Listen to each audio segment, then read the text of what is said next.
ప్రధాని మోదీ విదేశీ పర్యటనకు లభిస్తున్న ఆదరణ దేశ ప్రజలు గర్వపడేలా ఉందని ఏపీ బీజేపీ రాష్ట్ర ప్రధాన కార్యదర్శి నాగోతు రమేష్ నాయుడు అన్నారు. వైసీపీ లాంటి కమ్యూనిస్టులు పెట్రోల్పై నిరసనలు చేస్తున్నారని మండిపడ్డారు. అలాగే ఏది ఏమైనా మనం పండించే పంట అనుకుంటున్నారా, 98% ఇతర దేశాల నుంచి దిగుమతులు చేసుకుంటున్నామని ఆయన చెప్పారు.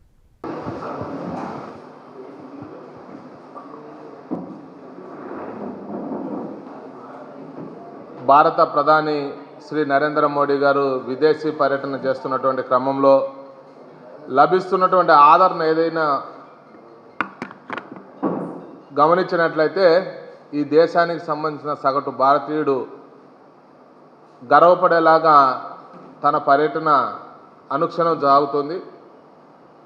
ఒకప్పుడు ఈ దేశానికి సంబంధించినటువంటి భారత ప్రధాని రాష్ట్రపతులు విదేశీ పర్యటన చేస్తే ఆ దేశాల్లో ఉన్నటువంటి మీడియా అంతా కూడా రమేష్ నాయుడు ప్రెస్ మీట్ పెడితే ఏ విధంగా అయితే జోన్ పేజీలో 4 లైన్లు వస్తుందో ఆ విధంగా మన దేశ అధ్యక్షులు ప్రధానమంత్రుల యొక్క వార్తలు విదేశాల్లో ప్రచురించేటివి ఆ మీడియా సంస్థలన్నీ కూడా ఆ స్థానంలో. కానీ ఈరోజు నరేంద్ర మోడీ గారు విదేశీ పర్యటన పోతున్నారంటే ఆ దేశాల్లో ఉన్నటువంటి ప్రధానమంత్రులు అధ్యక్షులు వాళ్ళ యొక్క స్వదస్తూరితోటి ఫ్రంట్ లైన్ మ్యాగజైన్లో వ్యాసాలు రాసేటువంటి పరిస్థితి. భారతదేశంతో మేము వ్యూహాత్మకమైనటువంటి ఒప్పందం పెట్టుకోబోతున్నాం, మా యొక్క చిరకాల మిత్రుడు భారతదేశానికి సంబంధించిన ప్రధాని వస్తున్నాడు, శాస్త్ర సాంకేతిక వాణిజ్య రంగాల్లో పురోగతి సాధించడం కోసం వ్యూహాత్మకమైనటువంటి నిర్ణయాలు జరగబోతున్నాయని చెప్పి పెద్ద ఎత్తున వాళ్ళకు వాళ్ళే ప్రచారం చేసేటువంటి పరిస్థితి. మరొక వైపు మనం చూసాం, నెదర్లాండ్లో స్వయంగా నరేంద్ర మోడీ గారికి ఆ దేశానికి సంబంధించినటువంటి రక్షణ విహంగాలు ఏవైతే ఉన్నాయో అవి గాలిలో స్వాగతం పలికినటువంటి తీరు మనందరం కూడా గర్వపడాలి. అలాంటి పరిస్థితుల్లో ఈ దేశం ముందుకు పోతుంటే వైఎస్ఆర్సీపీ మౌత్ పీసులాగా ఉన్నటువంటి కమ్యూనిస్టులు అవాకులు చవాకులు పేలడం ఏదైతే ఉందో అది బాధాకరమైనటువంటి విషయం. ఈరోజు వైఎస్ఆర్సీపీకి సంబంధించినటువంటి కొందరు లేకపోతే వైఎస్ఆర్సీపీ మౌత్ పీసుల్లాగా ఉన్నటువంటి కమ్యూనిస్టు సోదరులు మాట్లాడుతున్నారు పెట్రోలు డీజిల్ ధరలు పెరిగాయి అని చెప్పి. ఇదేమన్నా మనం కృత్రిమంగా పండించేటువంటి పంట?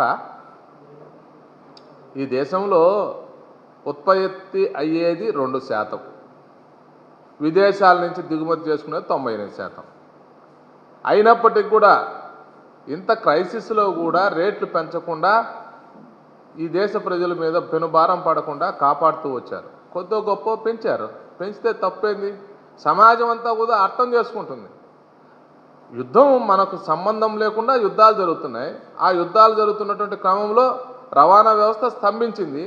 స్తంభించినటువంటి సమయంలో అవునన్నా కాదన్నా కొంత పెరిగేటువంటి ఆస్కారం ఉంది కాబట్టి పెరిగాయి. అది ప్రజలు కూడా గొప్ప మనసుతోటి స్వాగతిస్తున్నారు. కానీ ఉండబట్టలేక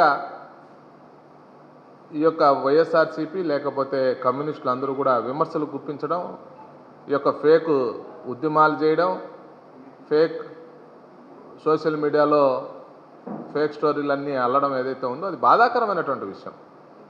ఈరోజు సూటిగా ప్రశ్నిస్తున్న వైఎస్ఆర్సీపీ నాయకులు గతంలో ఈ దేశంలో అన్ని రాష్ట్రాలు కేంద్రం యొక్క సహకారం మాట తీరును పరిగణలోకి తీసుకొని ట్యాక్స్ తగ్గించండి అని చెప్పి డీజిల్ పెట్రోల్ మీద ఒక ఉత్తర్వు జారీ చేస్తే ఆంధ్రప్రదేశ్ ప్రభుత్వం మాత్రమే ఆనాడు జగన్మోహన్ రెడ్డి గారు పత్రికా ప్రకటన ఇచ్చాడు. ఏమని? మేము తగ్గించము అని చెప్పి. ఆ రోజుల్లో బోర్డర్లో ఉన్నటువంటి జిల్లాలకు సంబంధించిన ప్రజలందరూ కూడా పక్క రాష్ట్రాలకు సంబంధించినటువంటి పెట్రోల్ బంకుల్లో డీజిల్ పట్టుకున్నటువంటి దాఖలాలు లేవా? దాన్ని ఆంధ్రప్రదేశ్లో భారతీయ జనతా పార్టీ రాష్ట్ర అధ్యక్షుడిగా ఉన్నటువంటి సోమవీర్రాజు గారి నాయకత్వంలో మేము నోటీసులు జారీ చేసాం ఆ రాష్ట్ర ప్రభుత్వానికి, ఆ రోజుల్లో జగన్మోహన్ రెడ్డి యొక్క నిర్ణయానికి. ఇవన్నీ ప్రజలు మర్చిపోయినారులే అనుకుంటాడు జగన్మోహన్ రెడ్డి గారు. తన చేతిలో మీడియా మనీ మజిల్ పవర్ ఉంది కాబట్టి ఏం మాట్లాడినా చెల్తాది అనేటువంటి భ్రమల్లో జగన్మోహన్ రెడ్డి గారు తన యొక్క తాటాకు చప్పుళ్లకు తల ఊపేటువంటి నాయకుల యొక్క కారణంగా ఆంధ్రప్రదేశ్లో కొంత దురదృష్టకరమైనటువంటి పరిస్థితుల్లో రాజకీయాలు నడుస్తున్నాయి. జగన్మోహన్ రెడ్డి గారి యొక్క కాల వ్యవధిలో అమరావతి కట్టకుండానే అమరావతి పేరు మీద సెస్సులు వసూలు చేసినటువంటి ఘనుడు జగన్మోహన్ రెడ్డి గారు. లేకపోతే రోడ్లు ఏ విధంగా గుంతలమయ్యాయో, ఏ విధంగా ఉయ్యాల జంపాల ఆడేటివో బస్సులన్నీ కూడా మనం చూసాం. దాని మీద కూడా సెస్సు వసూలు చేసినటువంటి ఘనుడు జగన్మోహన్ రెడ్డి గారు. మరి ఇలాంటి పరిస్థితులు మనం చూసిన తర్వాత ఆయన మాట్లాడితే దెయ్యాలు వేదాలు వల్లించినట్లు కాదా? కాబట్టి ప్రజలు అర్థం చేసుకుంటున్నటువంటి విషయం మనందరం కూడా గమనించాలి. రాజకీయాల్లో మనం విమర్శలు ప్రతి విమర్శలు చేసేటువంటి సమయంలో, అదే సమయంలో ఈరోజు 12 సంవత్సరాలు నరేంద్ర మోడీ గారు ప్రధానమంత్రిగా అద్భుతమైనటువంటి విజయాలు సాధిస్తూ ఆయన పాలనలో అన్ని రకాల ప్రాంతాలని సమగ్రమైనటువంటి అభివృద్ధి వైపు తీసుకుపోతున్నటువంటి తరుణంలో ఆంధ్రప్రదేశ్కు సంబంధించేది ఉత్తరాంధ్రకు సంబంధించి, కోస్తాకు సంబంధించి, లేకుంటే రాయలసీమకు సంబంధించి పెద్ద ఎత్తున పరిశ్రమలు ఒక ఈ దేశంలోనే ఒక గమ్యస్థానం ఏదన్నా ఉందంటే అది ఆంధ్రప్రదేశ్. ఆంధ్రప్రదేశ్లో ఉన్నటువంటి వెనుకబడినటువంటి ప్రాంతాలని తేటతెల్లమయ్యాయి. కాబట్టి మొన్ననే పుట్టపర్తి దగ్గర రాజ్నాథ్ సింగ్ గారు స్వయంగా 5వ తరానికి సంబంధించిన ఫైటర్ జెట్లు ఉత్పత్తి కేంద్రాలు కావచ్చు, లేకుంటే మన సోలార్కు సంబంధించినటువంటి విషయంలో కానీ కేంద్ర ప్రభుత్వ సంస్థలన్నీ కూడా అమరావతిలో వచ్చే విధంగా తీసుకున్నటువంటి నిర్ణయాలు కానీ, హార్టికల్చర్ హబ్ పేరు మీద రాష్ట్ర ప్రభుత్వం పంపించినటువంటి ప్రపోజల్స్ ఏవైతే ఉన్నాయో వాటి పట్ల సానుకూలంగా ఆలోచించేటువంటి తీరు కానీ, సాగునీటి ప్రాజెక్టులు సైతం రాయలసీమ ప్రాంతంలో పెండింగ్లో ఉన్నటువంటి అన్నీ కూడా ఈ 3 ఏళ్ల కాల వ్యవధిలో పూర్తి కాబోతున్నాయి. ఇది కూటమి ప్రభుత్వం యొక్క చిత్తశుద్ధి. నరేంద్ర మోడీ గారు పైన, కింద చంద్రబాబు నాయుడు గారు, పవన్ కళ్యాణ్ గారు, మాధవ్ గారు అందరూ కలగలిపి ఆంధ్రప్రదేశ్లో ఒక సమగ్రమైనటువంటి అభివృద్ధికి ఒక రూపకల్పన చేస్తున్నారు. ఏ విధమైనటువంటి వ్యత్యాసాలు లేకుండా అన్ని ప్రాంతాల ప్రజలందరూ కూడా సగటు అభివృద్ధి వైపు అడుగులు వేసే విధంగా. గతంలో వలసలు చూసాం, ఉత్తరాంధ్ర నుంచి వలసలు చూసాం, రాయలసీమ నుంచి వలసలు చూసాం. కానీ ఈరోజు ఆ పరిస్థితి లేదు. మన రాష్ట్రానికే ఇతర ప్రాంతాలకు సంబంధించినటువంటి ప్రజలు వలసలు వచ్చేటువంటి స్థితికి, లేకుంటే ఉద్యోగాల కోసం వచ్చేటువంటి పరిస్థితికి మనం ఎదుగుతున్నాం అనేటువంటి విషయం అర్థం చేసుకోవాలి. హార్టికల్చర్ హబ్కి 20,000 పైచిలుకు నిధులు ఇస్తున్నటువంటి కారణంగా 20,000 కోట్లు పైచిలుకు నిధులు వచ్చేటువంటి పరిస్థితి, 20,884 కోట్లు వచ్చేటువంటి పరిస్థితి. దాంట్లో గాలేరి నగిరి, హంద్రీనివా, అన్నమయ్య ప్రాజెక్టుతో సహా జగన్మోహన్ రెడ్డి గారి యొక్క సొంత జిల్లాలో అన్నమయ్య ప్రాజెక్టు కొట్టుకుని పోతే, ఆ కొట్టుకుని పోవడానికి కారణం ఏంది? మనం గ్రీస్ పూయకపోవడం, లేకపోతే ఆ ప్రాంతంలో ఇసుక మాఫియా కారణంగా వైఎస్ఆర్సీపీ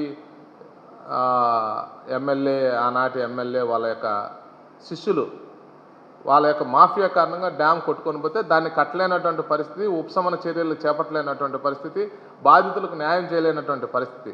కానీ ఈరోజు అన్నమయ్య ప్రాజెక్టుకు కూడా హార్టికల్చర్ హబ్ పేరు మీద పెట్టినటువంటి ప్రపోజల్ ఏవైతే ఉందో దాంట్లో ఇది కూడా చేర్చడం మనందరం కూడా గమనించాలి. అలాగా సాగునీటి ప్రాజెక్టులన్నీ కూడా త్వరితగతిన పూర్తి కాబోతున్నాయి.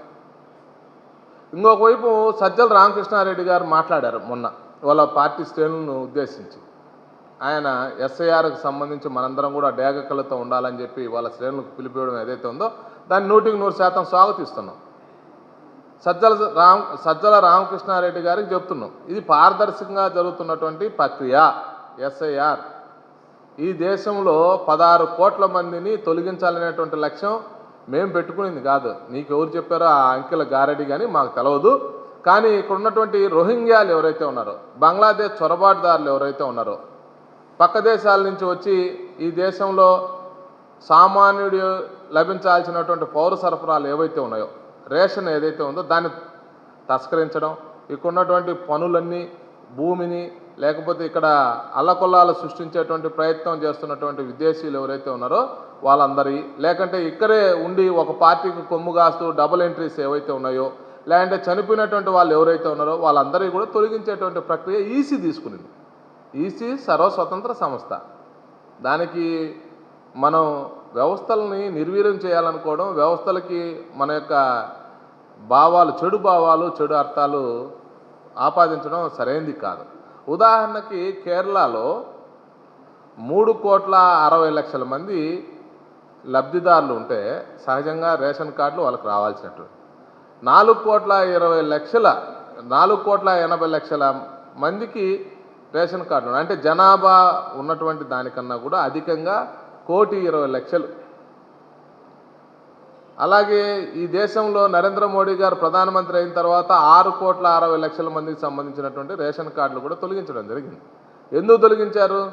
వాళ్ళందరూ కూడా ఈ దేశంలో విదేశాల నుంచి వచ్చినటువంటి వాళ్ళు, కొందరైతే అర్హత లేనటువంటి వాళ్ళు మరికొందరు. కాబట్టి ప్రక్షాళన ప్రారంభించాలి. ప్రక్షాళన లేకుంటే ఈ దేశం ముందుకు పోదు.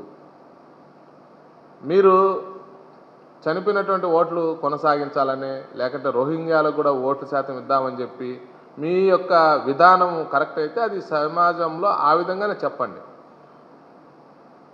ఊరికే భారతీయ జనతా పార్టీ కేంద్ర ప్రభుత్వం ఎన్డీఏ కూటమి మీద మీరు విమర్శలు చేయడం ఏదైతే ఉందో అది ఇంకైనా మానుకోవాలని చెప్పి కోరుకుంటున్నాం. చివరగా రాబోయే రోజుల్లో జూన్ 5వ తారీఖు నుంచి జూన్ 21 వరకు ఈ దేశంలో ఉన్నటువంటి అన్ని రాష్ట్ర భారతీయ జనతా పార్టీ యూనిట్స్కి ఒక సర్క్యులర్ రావడం జరిగింది కేంద్రం నుంచి, కేంద్ర పార్టీ నుంచి. దాంట్లో ఈ 12 సంవత్సరాల కాల వ్యవధిలో మేము సాధించినటువంటి విజయాలు ఏవైతే ఉన్నాయో వాటికి సంబంధించినటువంటి అన్ని విషయాల మీద ప్రజల వద్దకు పోవాలి, ప్రజల్ని చైతన్యపరచాలి, ప్రజల్ని అభివృద్ధి కార్యక్రమాల్లో మమేకమయ్యే విధంగా ఆ పథకాలు పొందే విధంగా వాళ్ళందరినీ కూడా ఆ పథకాల్లో చేర్చాలి. అదే సమయంలో ఈ దేశంలో ప్లాస్టిక్ రహితమైనటువంటి స్వచ్ఛమైనటువంటి పరిసరాల పరిశుభ్రత కోసం ఒక చైతన్యాన్ని తీసుకొచ్చేటువంటి కార్యక్రమాలు, తర్వాత యోగాకు సంబంధించినటువంటి విషయంలో ఇసూరి మండల స్థాయిలో జరపాలని కోరుకోవడం జరిగింది. ఈ దేశంలో భారతీయ జనతా పార్టీ ఎన్డీఏ ప్రభుత్వం సాధించినటువంటి విజయాల మీద మేధావులతోటి సభలు సమావేశాలు నిర్వహించాలని కూడా అనుకోవడం జరిగింది. అదే సమయంలో నరేంద్ర మోడీ గారు ప్రపంచ దేశాల్లో ఆయన సాధిస్తున్నటువంటి విజయాలు ఏవైతే ఉన్నాయో వాటికి సంబంధించినటువంటి చిత్ర ప్రదర్శనలన్నీ కూడా పెట్టాలి. ఇలాంటి అనేక రకాలైనటువంటి కార్యక్రమాలు ఈ 16 రోజుల పాటు చేయాలని చెప్పి సంకల్పించడం జరిగింది. దానికి సంబంధించి పెద్ద ఎత్తున ప్రజల్ని చైతన్యం చేస్తాం, ప్రజలను భాగస్వామ్యం చేస్తాం. ఈ దేశంలో ఉన్నటువంటి అన్ని వర్గాలని door to door, heart to heart touch చేసేటువంటి ప్రయత్నం కూటమి కార్యకర్తలందరూ కూడా ప్రయత్నం చేస్తారు. దానికి మేము విశ్వాసం, వికాసం, జన సంక్షేమం అనేటువంటి 3 అంశాల ఆధారంగా మేము ప్రజల్లోకి పెద్ద ఎత్తున వెళ్ళబోతున్నాం. దాంట్లో తెలుగుదేశము, జనసేన, బీజేపీకి సంబంధించిన శ్రేణులందరూ కూడా ప్రతి గడప తొక్కుతామనేటువంటి విషయాన్ని తెలియజెప్పదలుచుకున్నాం. దీనికి ఆంధ్రప్రదేశ్ నుంచి కూడా కేంద్ర కమిటీలో శ్రీమతి దగ్గుబాటి పురంధేశ్వరి గారు కూడా ఉంటున్నారు, అరుణ్ సింగ్ గారితో పాటు. సో రాబోయే రోజుల్లో ఈ యొక్క కార్యక్రమాలకు సంబంధించినటువంటి విషయంలో మీరు కూడా పెద్ద ఎత్తున మాకు మద్దతు ఇవ్వాలని చెప్పి కోరుకుంటున్నాం. Thank you. భారత్ మాతా కీ జై.